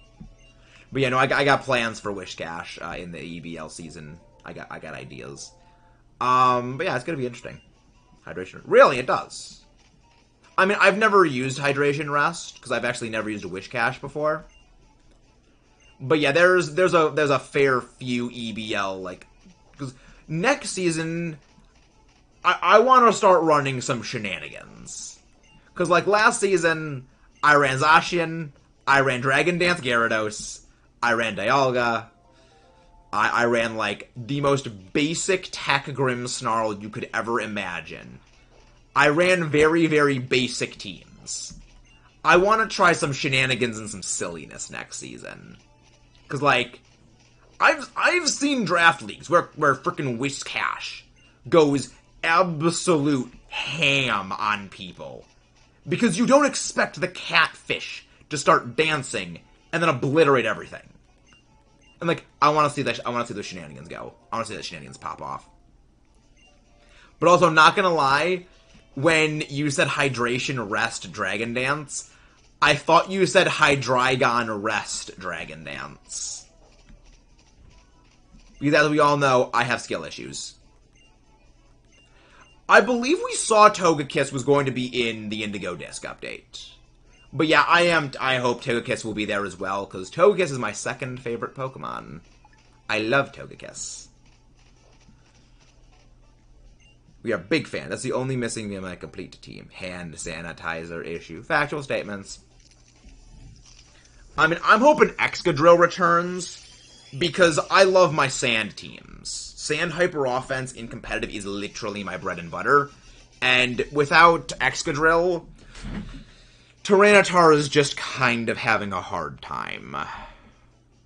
Rock Godzilla kind of struggles. Our humor is indeed very, very random, Blorb. Highly random. Mimikyu. Me. Yeah, Togekiss is going to be really good to have if it returns back in the Indigo Disc meta. Do you think it'll come out in December? Oh, no. Oh, no. Well, see, David Doss. The release date is one of the parts of that discussion video. I have not necessarily what I would call, like, reliable sources for approximate date times for it, but based on a number of reliable projections, I think I have narrowed down when the DLC is going to release.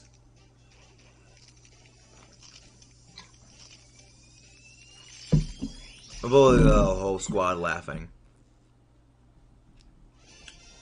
Oh, DS is on low power. The DS has gone over to red button. Well, I mean, it's not flashing yet, so we still got a decent amount of power left. But I don't like having my DS be on red.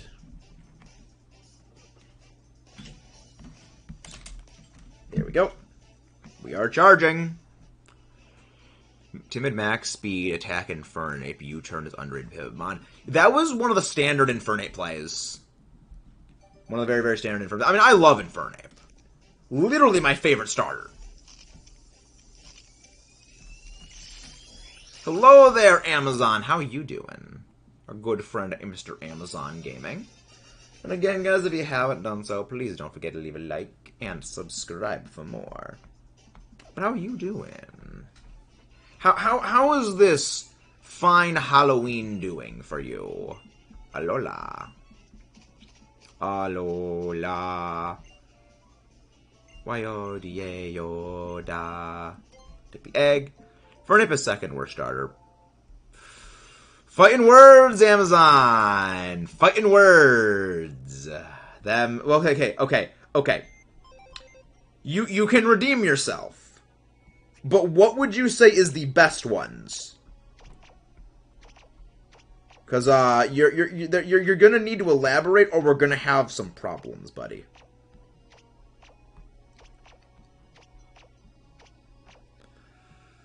Remember Sword and Shield, Timid, Stress of Charizard, son was encounter.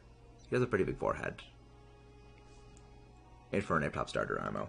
I mean, I love it because I love my hyper DPS starters.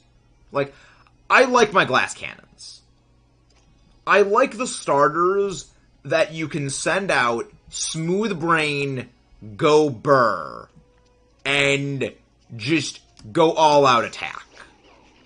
Like, especially when you have a firefighting typing combination, which is legitimately one of the best offensive, like, type lines.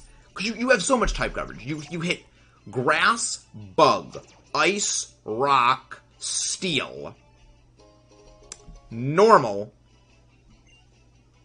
for super effective damage. You hit 6 types. Keep in mind, at the time Infernape was released, there were 17 typings. It hit over a third of all types for super effective damage with its stabs. That is scary. What is the question, Forehead? Tree head moment. Trees on, you got a massive large grammar number. Mana fighting, Poppy Steel Trainer, Mitsuya type lotion. Ashwa Poplio, Fuecoco. Okay, you've at least chosen, you have chosen several good starters. I am willing to forgive, Amazon. You have selected the best Unova starter as the top one. Why do you not name yourself Maxis and whatever calls you Meta Maxis? Most people probably go with Meta because it's shorter to type out. Because remember, Meta is only 4 letters, not 5. I always refer to them, I introduce them as Maxis. So, it's weird that everyone calls me Meta when it's like, I introduce myself as Maxis. Ash. Well, no, see, the extra letter Ash is you have to do 2 H's. I mean, I honestly don't mind that people actually know my name a few times it's actually shown. Like, my name has come up in actual streams before. I don't mind that people know. I just generally don't go by it. Like, obviously, I don't want people, just like, oh, yeah, using my name every time, like, that Ash. But it's like, I don't mind that people know. I prefer going by Maxis. Yeah, especially with you, Ash. We know what yours is. We know what yours is. So who holds the high ground here or not, Forehead?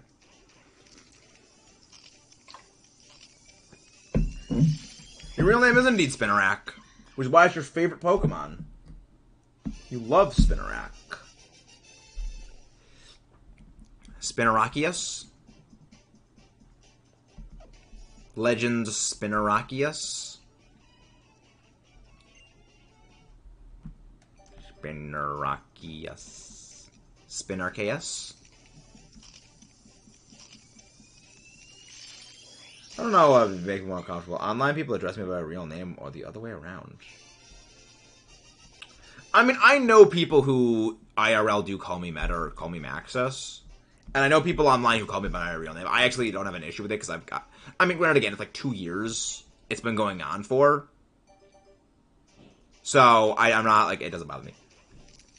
Mega Metagross. So here's the thing. I actually hate Mega Metagross. I despise Mega Metagross. I was never a big fan of Megas to begin with. Mostly because... too much fan service. Too much fan service. I mean, I prefer Generation 5's battle system. And also, BDSP is just vanilla battling. I prefer vanilla battling. Which is one of the reasons why I loved that VGC 1 year for Sword and Shield actually just said, no Dynamaxing.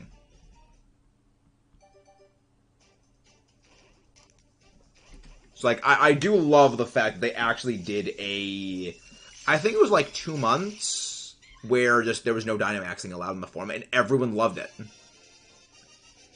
We're like, why, like, people prefer when there's no super mechanics. Why do you keep bringing in super mechanics?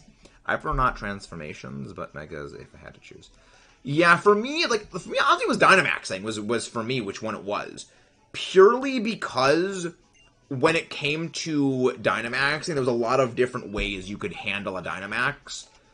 Where, if you tried handling a Dynamax with pure force, you were going to lose. Pure force was the absolute worst way to try to handle a Dynamax. You needed tech. So you needed something like status, stat dropping, light screen, reflect, or if it was a setup Dynamax, something like, say, a weakness policy user, you throw out a move like Haze or Clear Smog, and it just completely decapitates it. Yeah, like, the way that you beat a Dynamax was just survive. The way you beat a Mega was you had to kill the thing. You know, you wait the 3 turns. The Dynamax is gone. As well as it was actually a significant number of Pokemon that just Dynamaxing for them was not an option. Anything that used a choice item could not Dynamax because you lose the access to the choice item. Galarian Darm with Gorilla Tactics could not Dynamax. As well as when it came to a lot of Dynamax Pokemon, they would have very, very predictable Dynamax moves. Like, if you were seeing an Excadrill, Excadrill's going to be using Max Quake, it's going to be using Max Steel Spike, it's going to use maybe Max Rockfall, and, like, it can set up, say, 1 or 2 buffs, but it can't, like, triple buff. As well as that, if you use, like, Max Knuckle or Max Ooze, those were actually very weak moves. I'm not gonna lie, how Terras are easier. Yeah, well, the reason why is that Terra, I wouldn't call Terra a gimmick. It's a legitimate strategy thing. Because a lot of the time, you're not using Terrasilize for offense. You're using Terrasilize defensively. You know, now, yes, there are times where a defensive Terrasilize has offensive peripheral benefits, like you Terrasilize Grass, Heatran. You can then use that Terra Grass, Terra Blast to just obliterate water and ground types, yeah. But you're using Terra Grass to not get bodied by ground, to not get bodied by water, and also to not get Amoonguss spored. Was the main one. Yeah, mainly the defensive. Yeah, that's how a lot of people work, because I remember in the run-up to Scarlet Violet's release, I know, I'm in the Penn State Pokemon Discord, because a lot of, like, the high-level players actually went to Penn State, and we were all talking, and their biggest worry was stuff like, when it comes to Terrasilize, you're gonna see Swift Swim, Terra Water, Hyper Offense, Terra Ghost, Hyper Offense, Calyrex Ghost Rider, and everything like that, and it's like, we're not seeing that.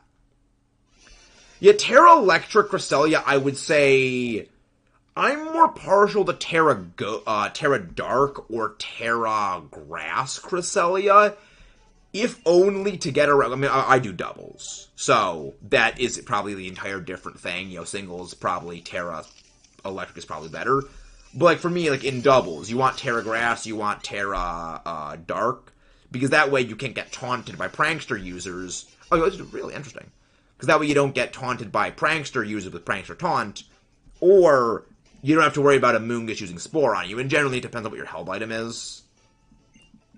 Hello there, Future Cookie, how you doing? Like, if you're going for, like, Safety Goggles Crest, then, like, you go Terra Dark.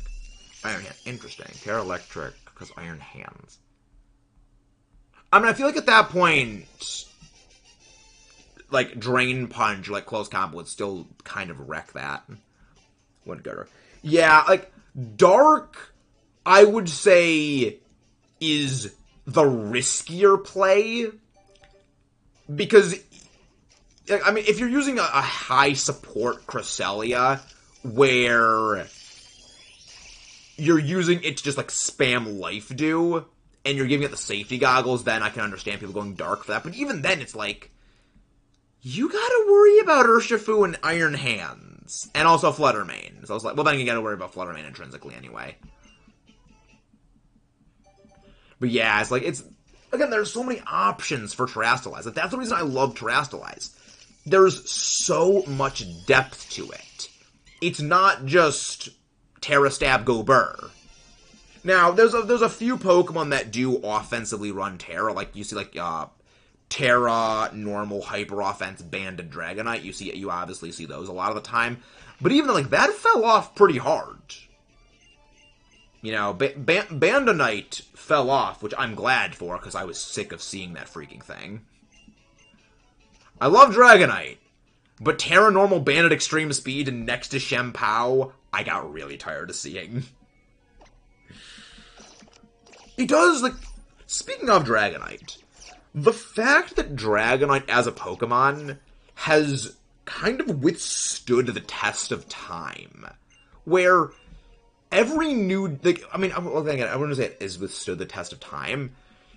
It's a Pokemon that just, throughout all the different gens, it just, whatever new thing basically gets added, Dragonite is able to just almost seamlessly incorporate into its toolkit and use it to just fantastic effect.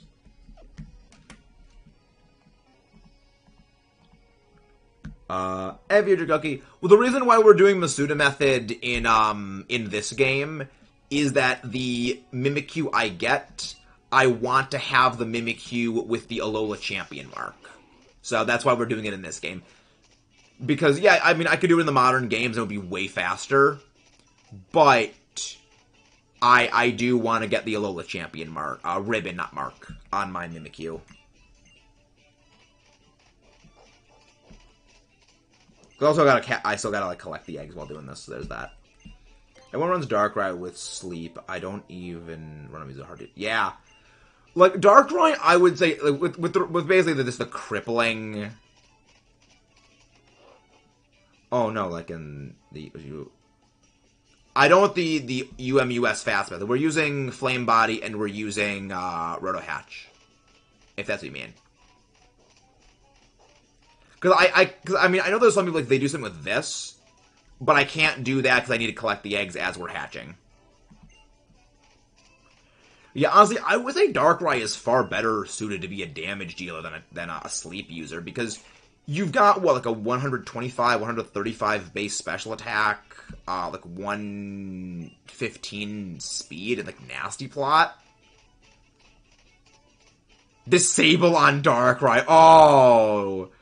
That's so rude. I love it. I love it. Yeah. Yeah, it's... The main reason I'm doing that instead of just, like, hatching as quick as possible is I had to spend, like, an hour releasing all of the Minior eggs. Well, not all the Minior eggs.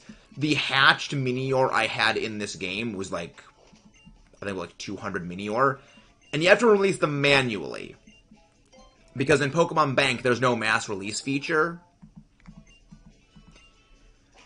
So I had to go spend that. If I didn't need to do that, I would have actually spent more time just collecting up like 2 or 3 boxes of Mimikyu eggs that I could just basically just chip away at as time goes on. Now that this hunt has started, I can just go do that in my spare time. So that's what I'm gonna be doing. But yeah, that's gonna be the play. It's gonna be the vibe.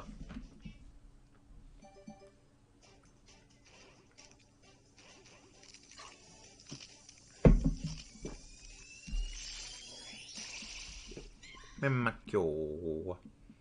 But also, all these Mimikyu are in Love Ball.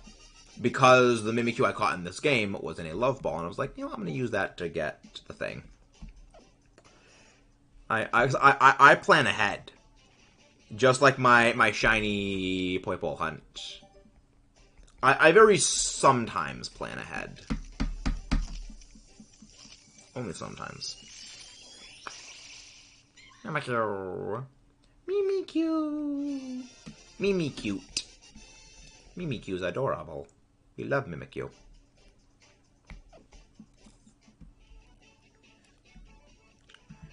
Egg is hatch. Egg go hatch. But yeah, I think we're probably going to be ending off 5:30. It's 4:30 right now. And yeah, people are probably going to go start, like, trick-or-treating soon, so yeah, it might be the best time to, like, end off after we get, like, this batch done. Because, yeah, I mean, we're almost done with, the Roto experience, with the Roto Hatch, so yeah, probably the best time is to end off, like, right now-ish. I do love the Roto Hatch. It is neat to see, though, how things like Roto Hatch eventually morphed into things like the Sandwich Power. You got Roto Hatch, Roto Catch, Roto Experience Points. I love it. The Roto Stealth, Well, then again, Rotocel's like the opposite of the catch power or like counter power.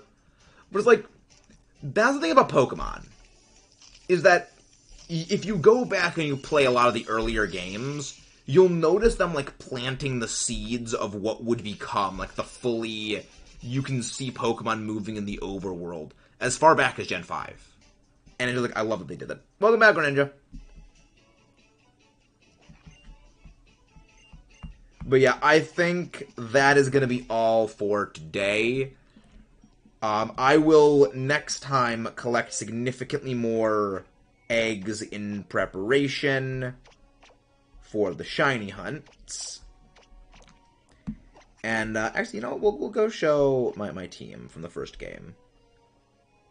If I can find all of them. There's Noivern. Yeah. So yeah, this was my team when I actually first played through the game. Was this team. I didn't have a good nickname for the Raichu. Yeah, the Zoroark's actually not named after our friend Midnight. It's actually named after my friend's dog. They had a black dog. And they named it Midnight. But that is going to be all for today, everyone. You wonderful, wonderful friends. We can go, not options, we can go save. And, nope, wrong button, save. There, we're going to go save, and we're going to go on a raid. There we go. I had to, like, turn that off, because when we go find a person, it's going to be feeding back through, and I don't want to blast your guys' ears, because I don't know how loud the thing it is. Who is raid target? Ooh.